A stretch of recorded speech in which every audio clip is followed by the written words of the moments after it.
London. This is Capital Connection. Our top story this hour, Japan GDP hits 5.9% in a quarter. Talk about being big in Japan. That's the fastest growth rate Japan has seen in nearly 3 years. But that's not really helping the Asian stock markets. They're pulling back across most of the region, tracking a retreat that we saw on Wall Street overnight.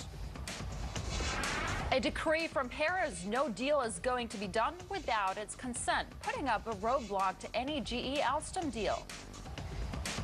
No rest for the weary at Airbnb. New York has hit the home-sharing firm with another subpoena with the ultimate aim of coming after you. And warnings from Washington if Pfizer succeeds in its deal to buy AstraZeneca, expect plenty of scrutiny from Congress.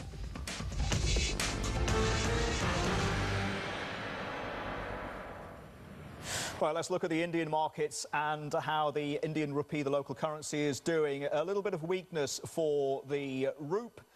59.53 is where we are standing there. And the Sensex, 23,854. Nifty, 7,115. The final tally and the official result of the election will be released tomorrow on Friday. And the market is front-running a Modi victory. And tomorrow is D-Day, of course, as we said, for the Indian government, as votes will be counted after the mammoth 5-week elections. Current exit polls predict a victory for the alliance led by the right-wing BJP, but all eyes will be on the margin of victory and how much the party will have to depend on their allies to come to power.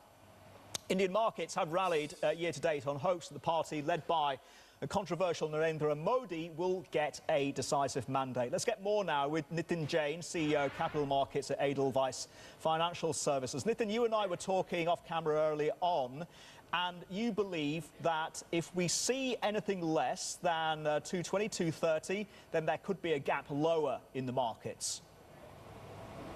Absolutely. I think as we were chatting in the couple of minutes back, I think the markets have already factored in a significant part of Modi coming in with a very, very clear majority. And if you see some of the stocks outside of the broad indices that have rallied 50–60% in the last couple of months, and I would not be surprised to see at least a 7–8% kind of a correction if the market does not see at least 230 plus for the NDA. All right, let's say everything goes to script. What's going to be the next dynamic that will really feed the rally on the Indian markets? They will be watching very closely at the composition of the cabinet, who Modi surrounds himself with, and key to that will be the finance minister. Arun Jaitley, if he is named, how much confidence will that give markets? A lot. I must candidly admit, I think right now people have a lot of expectations from Modi and the core group of ministers that he's talking about. There's also a talk that he might actually bring in a few bureaucrats within the ministry, which might be a new phenomena, but something that the markets are very positively inclined to. And see, the first 3 months post this news, I think, will still be euphoria, because people will still believe in the expectations that have got set. It's only after that 3-month period has passed that people will start to realize that a lot of things will take some time to change. Even if you have the best of intentions, things have really got dragged along for a long time. And to bring things back, it's not going to be such an easy task. And my view and our view in general is that market might consolidate and drift downwards post this period of euphoria. But from a long-term investor's point of view, we continue to recommend that you should buy on all dips if that was the phenomena to happen. It's interesting. You give them a 3 months grace period then.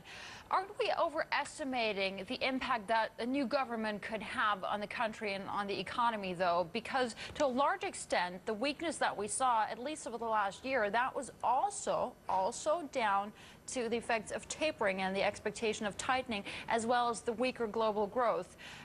I guess, to some extent, the government's hands are tied, are they? Absolutely. I think you put it dead right that the last year and a half has been actually quite turbulent for emerging markets as a pack, and India was just one part of the story. Having said that, I think we saw what happened when the RBI governor got changed. I think our current account deficit was completely in tatters, and rupee was getting hammered. It was at 69.70, and the day I think the RBI governor changed, the market sentiment changed, and when the market sentiment changed, things started to happen even on the ground.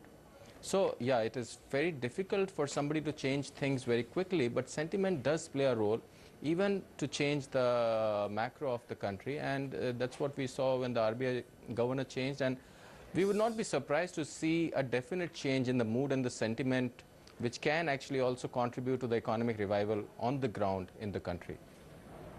NITIN, give us some trading ideas then. You say that after this grace period of 3 months, the market could fall by up to 7%, but is there any pocket of value that you still see out there?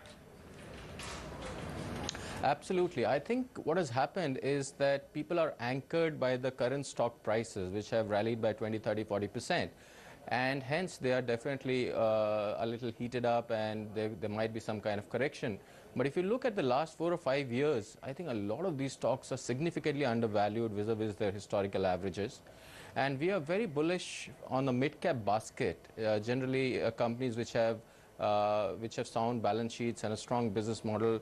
Stocks like Bajaj Finance, stock like Repco Home Finance, stocks like Motherson Sumi, even some of the select private sector banks. And we do believe that these will continue to do well over the next 2, 3, 4 years and can easily compound between 15 to 20%.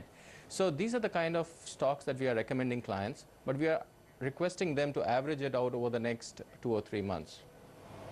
NITIN, what about the tail risks potentially of higher inflation if we do see a strong El Nino weather event, reduce crops in India? Is that going to be something of a black swan event that could drag the stock markets down? Yeah, I think that is a very real risk for our economy. I think inflation has been very sticky for the last 2 to 3 years. I think the governor has been very worried and has made no bones about it. He has made it very, very clear that he is now watching CPI instead of WPI. WPI has, by the way, got largely in control, but CPI has been very, very sticky. And unless interest rates come down structurally, the kind of economic revival that we are expecting, that would be tricky. And we are all keeping a watch on that number, the inflation. And I think the way the new government manages to give confidence to the investors about the fiscal deficit and how they're going to fund the subsidies and the entitlements, I think that is going to be the key number to watch out for. And if there is some clarity and direction on that count, I think market might discount the El Nino a little bit and might look forward for the next couple of years. All right, NITIN, thank you so much for your time this morning. NITIN JAIN from Edelweiss Financial Services.